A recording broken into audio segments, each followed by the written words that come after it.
Earth, Wind, and America. I have an uncle named James. For most of my life, I had no idea his name was James. To me, he was Uncle Junior. James Harriot Jr. was alternately a salesman of marijuana, a Black Panther, a Vietnam veteran, and a trusted deacon in his church. He knew things. A lot of things. Like how to use a bandsaw or bait a hook with a live worm. He was infinitely more complex than that, but to me at age 10, that was the essence of my Uncle Junior. One sweltering summer day, I was visiting his house, which sat on a pond with actual peacocks running around in the yard, playing outside with my cousins. We asked Uncle Junior for some water, and he made us stand on the porch and drink it, ensuring that we were not committing the ultimate sin of black households, running in and out that door. When he collected the drinking glasses, I remembered looking through the screen door, watching him put a record on the turntable. I can never forget the music that came out. He said their names were Earth, Wind, and Fire. I want to say that Earth, Wind, and Fire is the greatest band in history, but there might be white people reading this book, and I wouldn't want to cause any Beatles fans to have a conniption. I honestly don't know what a conniption is, but my Uncle Junior said it a lot. All I know is that it is a medical emergency that is nearly as dangerous as a hissy fit, which is the deadliest kind of fit. But this is not the time for that. This is the time for understanding that Earth, Wind, and Fire is basically Jesus-less gospel music. I'm willing to bet you aren't aware of just how many Earth, Wind, and Fire songs you know because they are as ubiquitous as church hymns. And to top it off, they had the three elements of all great black music. Number one, they wore jumpsuits. All great music acts must wear jumpsuits. It is a mandate passed down from the godfather of soul's backing band, the JBs. Since then, if you want to be great, there must be a point in your career where you must dress like a NASCAR crew that fell in a vat of sequins and rhinestones.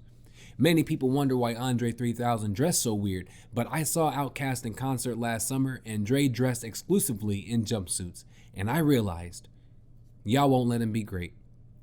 Number two, falsetto. Prince, Eddie Kendricks, Michael Jackson, Philip Bailey. All great black singers must have an extra octave that is reserved for the Holy Ghost and heartbreak. Number three, a horn section. I don't care what kind of music you are playing. The fact is, everything sounds better with a horn section. Everything. Everyone since the beginning of time knows it. Ask Joshua how he brought down the walls of Jericho. Ask a soldier what instrument he once played at his funeral. Ask Jesus what sound will signal his return. Uncle Junior loved Earth, Wind, and Fire, which of course meant that I became obsessed with Earth, Wind, and Fire. And according to him, the only proper way to listen to the elements was on vinyl.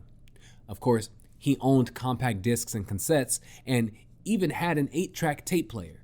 But for my eldest uncle, Earth, Wind, and Fire albums should only be played in their purest form, from beginning to end. Luckily, my favorite EWF tune was the second song on the first side of their album, That's the Way of the World. Have you ever heard That's the Way of the World? If you are black, the answer is yes. If you have ever been to a cookout, the answer is yes. If you have an aunt who owns a leather mini skirt or a leopard print blouse, the answer is yes. If you have ever smelled incense burning in a room with a ceiling fan, the answer is yes. To this day, every time I hear it, I remember what joy sounds like, what love tastes like, what home feels like. All of a sudden, I'm a kid again, standing on my uncle's porch, listening to my aunts tell stories through the screen door while my Uncle Junior explained the way of the world. Perhaps the only thing Uncle Junior loved more than the group he called the Elements was correcting people's stories. Whenever my family members gathered, the children would usually sit on the floor while the adults entertained each other with stories that stretched back generations. And without a doubt, every time somebody got creative with their version of an event, Junior was there to make sure the truth was told. When my mother recounted the tale of the time Uncle Junior brought home a skittish black cat and hid it in the bathroom closet so my grandparents wouldn't know about it, and how that cat went on to leap out in the middle of the night and nearly claw her to death, Uncle Junior reminded her that the cat was technically more of a midnight gray, and in reality it barely scratched her. When my Aunt Marvell delighted us with the story of how my grandfather saved an entire family from a blazing house fire, he would interrupt to point out that it was mostly smoke and very few flames. He would eventually take over the story and tell it with less hyperbole, yet still, he would somehow make his version the more interesting one. He was a living, breathing fact checker, a human footnote with impeccable storytelling technique. It was his passion. Uncle Junior wasn't necessarily a killjoy either. He was just someone who was as concerned about the fidelity of the family stories as he was about imparting the history of the Sound of God's house band. Knowing this, I would sometimes use this particular idiosyncrasy to endear myself to him.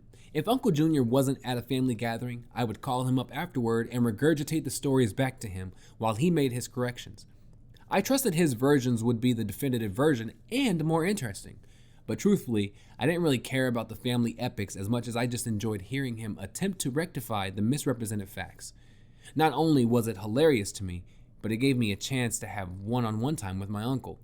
This ongoing habit didn't just strengthen my storytelling muscle and inform me about my family, it also taught me not to trust anyone's version of history unless I corroborated it with an independent source, which, ironically enough, is the same method I used to learn the story of America. The true origin story of America is intriguing enough without embellishment, a tale that includes cannibalism, cross-country adventures, and the type of brazen incompetency that almost doomed this experiment in thievery. But of course, to save face and maximize profits, the story was revised until we ended up with the swashbuckling blockbuster that we now know, filled with idealistic, barrel-chested white saviors who immediately and immaculately conceived of a brand new kind of democracy with nothing but a few muskets and an abundance of caucasity. Sprinkle in a few pilgrims, a handful of savage Indians, and, for diversity's sake, a few black characters who learn the value of hard work through 400 years of free labor, and you've got yourself a hit. The account of America's creation you probably learned starred a group of Englishmen we now call the Jamestown settlers. In the safe-for-work fairy tale edition of the history of America, the English were a mighty empire who forged a new nation out of clay and ingenuity. But had my Uncle Junior lived back then, he would have been like, "Those guys? Mighty? Nah."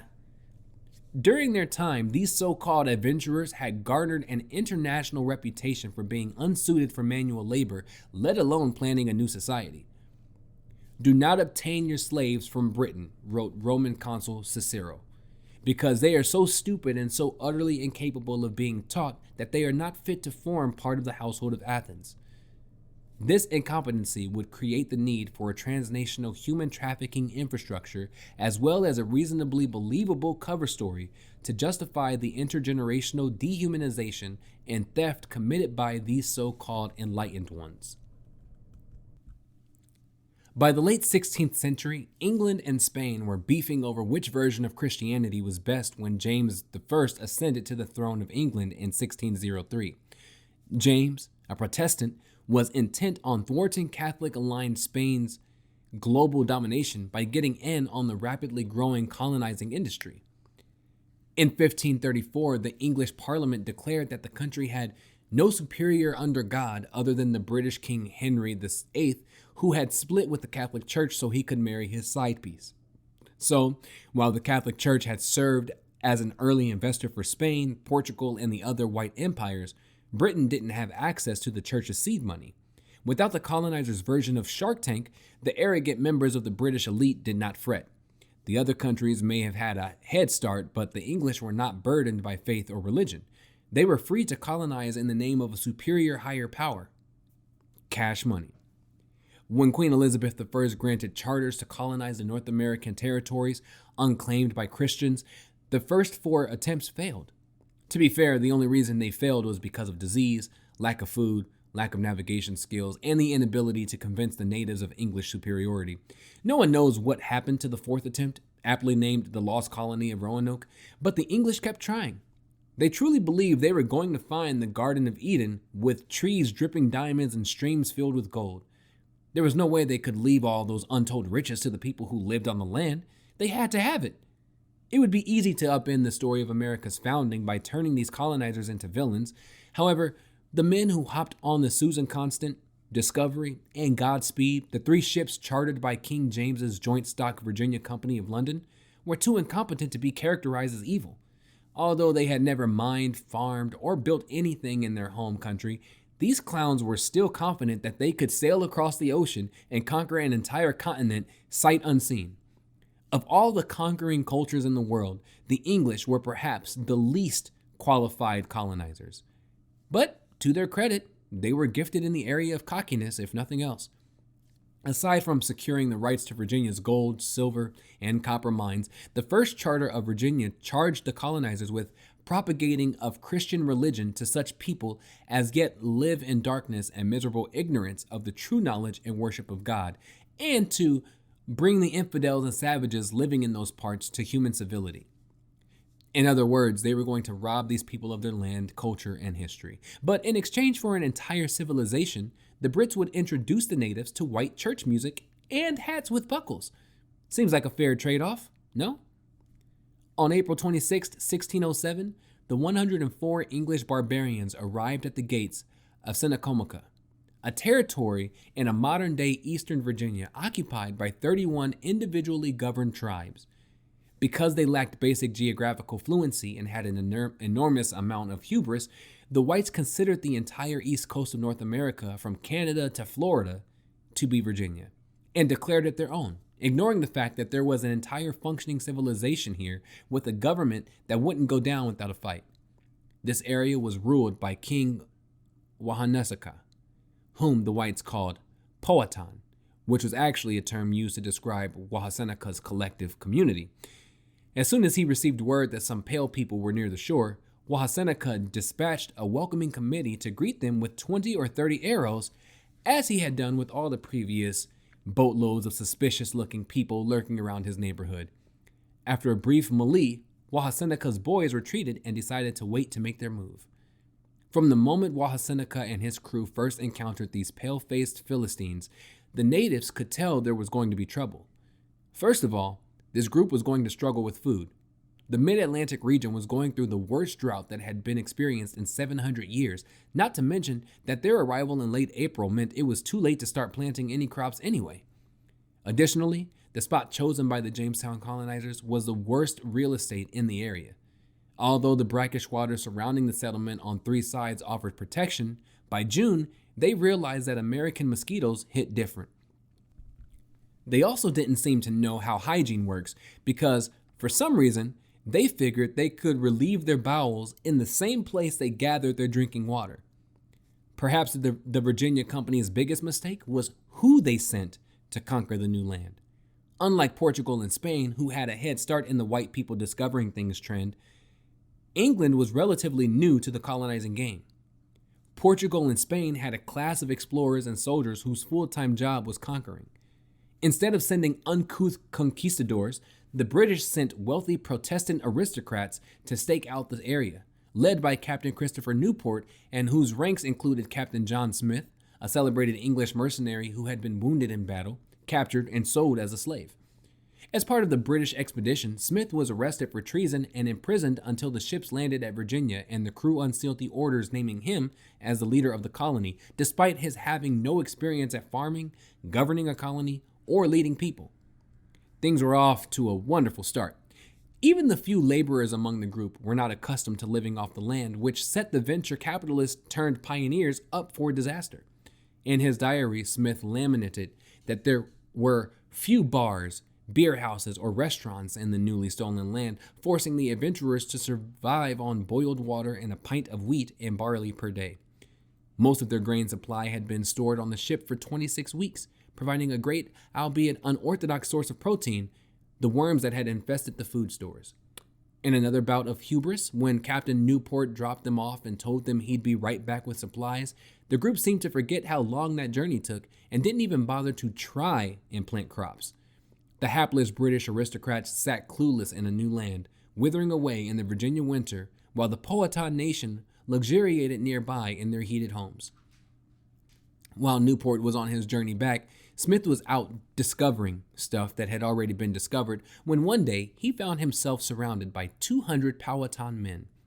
Thinking quickly, Smith attempted to use his native guide as a human shield, which didn't go over well with the guys with the arrows. Smith was shot in his thigh a little, captured, and taken to Wahaseneca.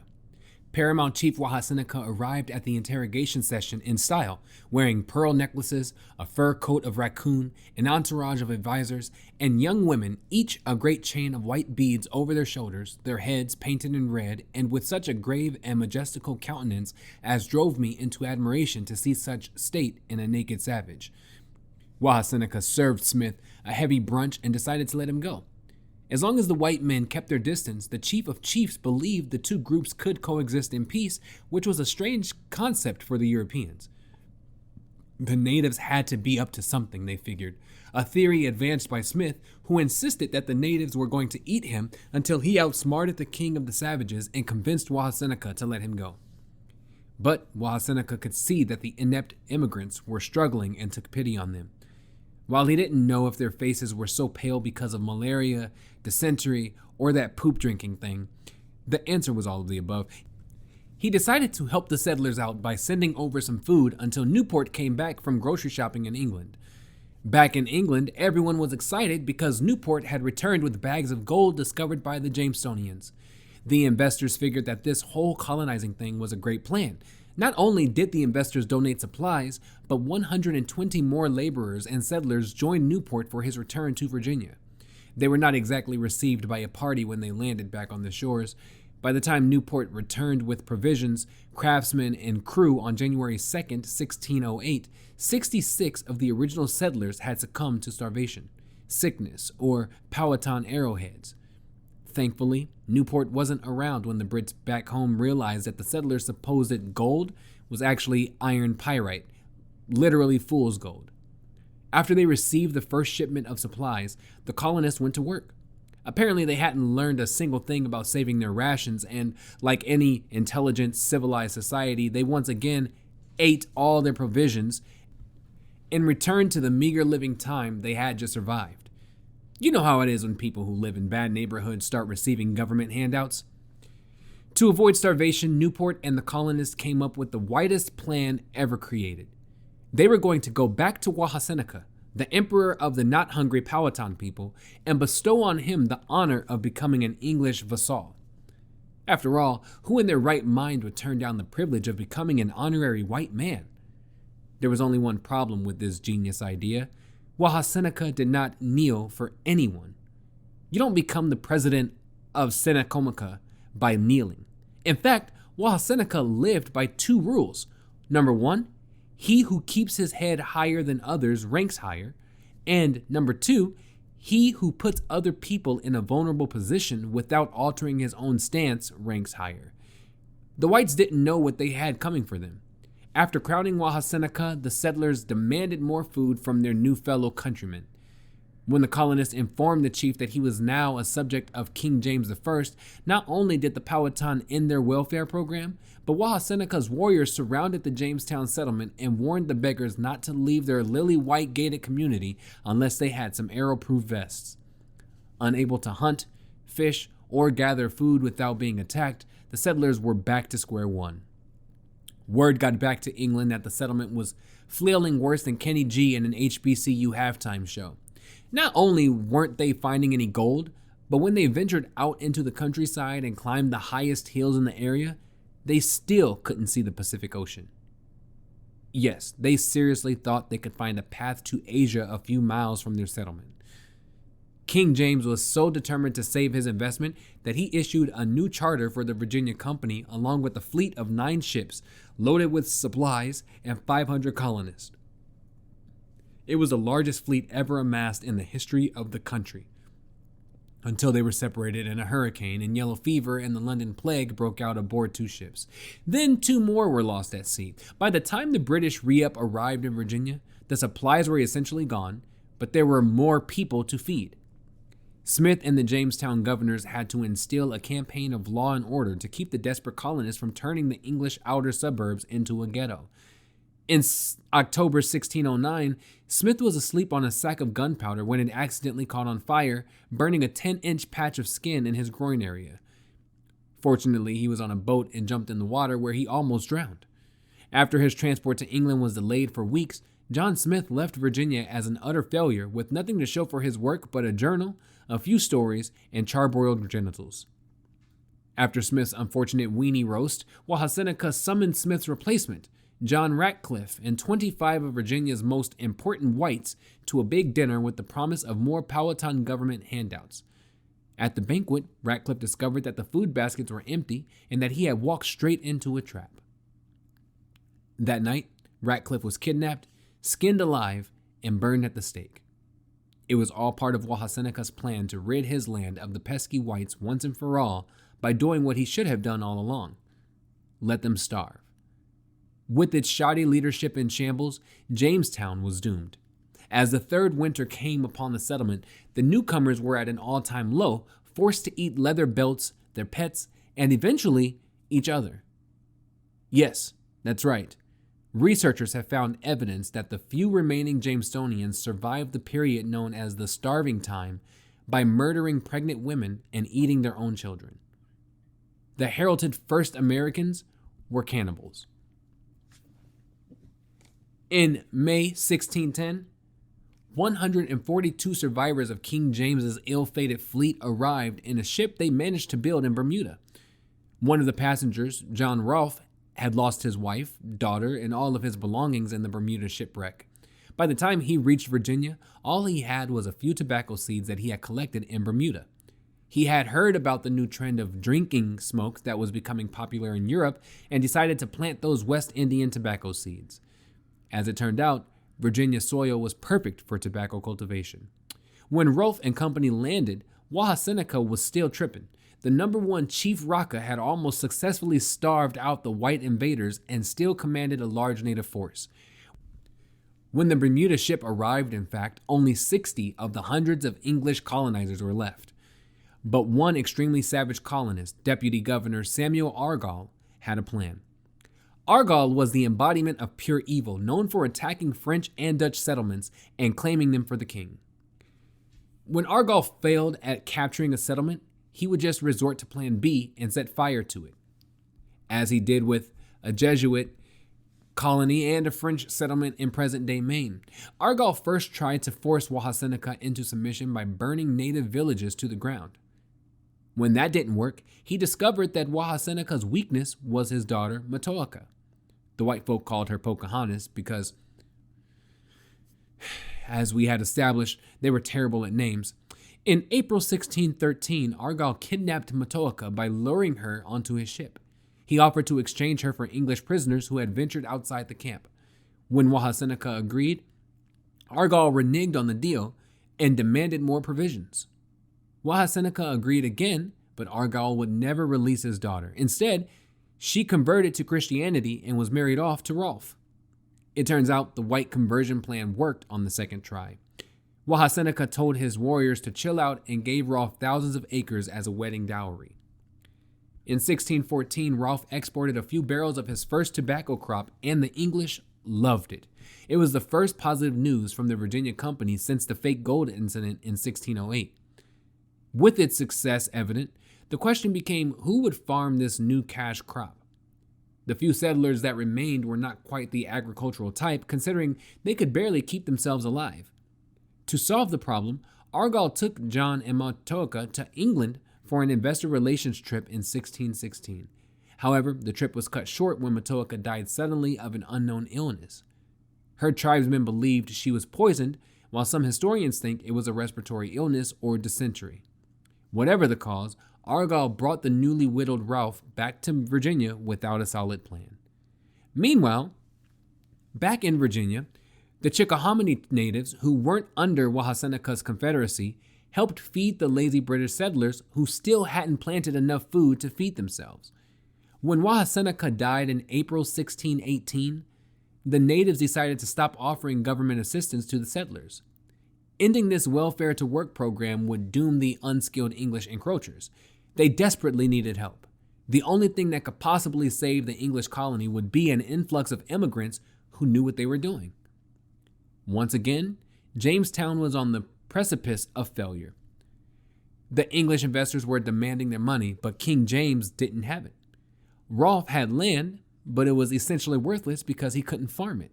After a summer heat wave, colonists were preparing for a second starving time because investors were refusing to send more supplies until they got paid. In July 1619, the Virginia Company held its first legislative assembly.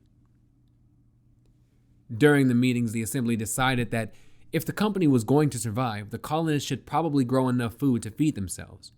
Instead of using 75% of the land to grow tobacco while depending on the native welfare system, America's first white legislative body limited tobacco production to 25% of a plantation's output and decided to give away plots of land to investors.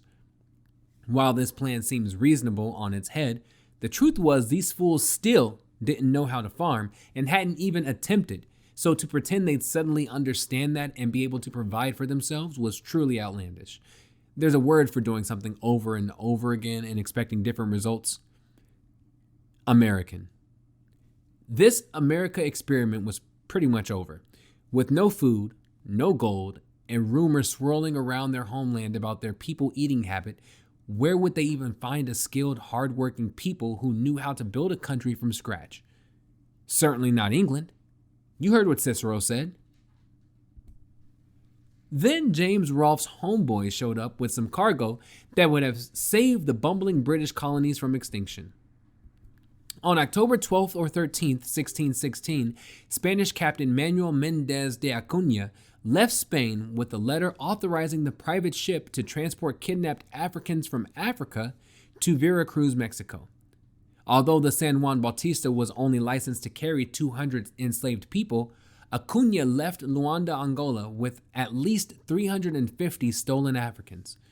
By the time the 115-ton vessel reached Jamaica, approximately 143 had died. Like most slave traders, Acuña had planned it this way. Human traffickers routinely packed their vessels to maximize profit. In Jamaica, he sold 24 young children and headed for Veracruz, where he declared he was carrying 123 humans as cargo. 60 were missing. Shortly before the San Juan Bautista arrived in Mexico, 25 Englishmen on a small boat had attacked it in July 1619.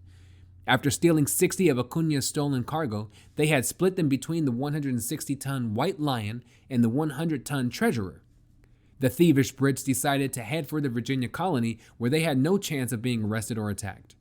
When the White Lion landed at Point Comfort in about the latter end of August, Virginia Governor Sir George Yardley, along with the colony supply officer Abraham Piercy, negotiated a dirt cheap price for the ship's cargo. 20 and odd Negroes, in exchange for food and the best and easiest rates they could. And with that, the Jamestown project was saved. This is what made the land worth something. The enslaved laborer was worth more than tales of gold and diamond trees. Now that they had a cash crop, abundant land, and people who knew what to do with it, the abject failure of an experiment had transformed into an unprecedented success. But why Virginia, of all places? Why would a smuggler bypass more successful outposts to go to a failing colony? How did they know they would be welcomed? In the rare case this story is told, it is cast as a tale of happenstance and coincidence, but of course, it is actually one of deception, trickery, and greed. When John Rolfe took his newly stolen wife to England for that investor relations trip, he traveled to England and returned to the colonies on a ship captained by the vicious Samuel Argyle. As soon as they returned, Argyle was summoned back to England to answer charges of cruelty against the colonists and for running an international crime ring.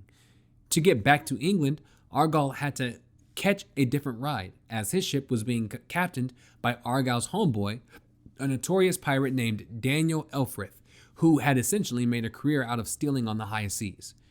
Elfrith had borrowed the treasurer from Argyle and hit the jackpot by stealing the stolen Africans from the San Juan Bautista.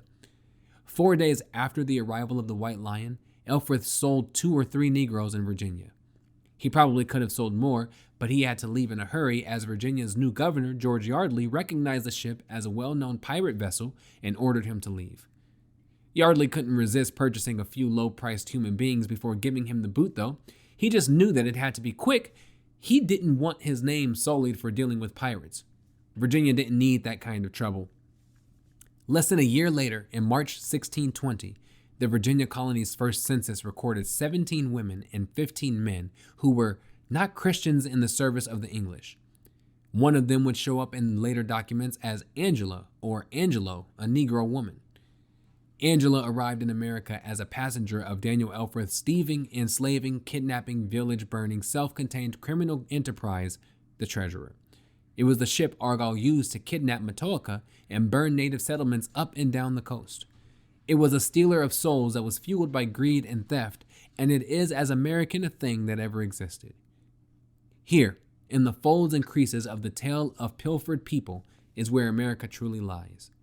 That other mythical history that is shared in schools is as real to me as is Atlantis or Oz.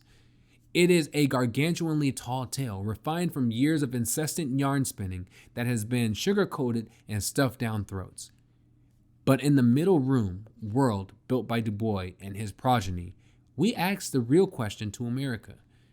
How does it feel to be a stealer of men? Or is that the way of the world? Unit review. Just 3 little questions. Number 1, what is the difference between a settler and an invader? A, the number of guns you bring to the invasion. B, it depends on who's telling the story. C, invaders become settlers after they vanquish the people they invaded. Or D, 2 different spellings. Number 2, who were the first Americans? A, the people who were living in the place when the name America was invented. B, the people who came up with the name America but had never been there. C, the people who had united their states in the place called America. Or D, white people. Number 3, rank these savages from least civilized to most civilized. A, people who fought to prevent invaders from stealing their land. B, human traffickers. C, people who stole from human traffickers. D, people who bought stolen property from human traffickers. Or E, cannibals.